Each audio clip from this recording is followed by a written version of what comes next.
Hi friends, అందరూ ఎలా ఉన్నారండి? నేను మీ శ్రీ.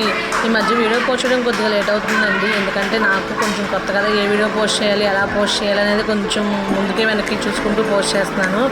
ఇది మొన్న మా పిల్లలు హాలిడేస్లో లాస్ట్ రోజు అమ్మ ఎక్కడికి తీసుకెళ్ళలేదంటే రాజమండ్రి ఎగ్జిబిషన్ తీసుకెళ్ళామండి.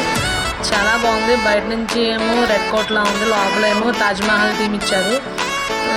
చాలా బాగుందండి ఎగ్జిబిషన్. మా పిల్లలు ఎగ్జిబిషన్ ఎలా ఎంజాయ్ చేశారనేది మీకు వీడియో చూపిస్తున్నాను. ఇక్కడ ఉన్న షాపులు వాటి గురించి మీకు చూపిస్తున్నాను. నచ్చితే వీడియో లైక్ చేయండి, సబ్స్క్రైబ్ చేసుకోండి. బాయ్.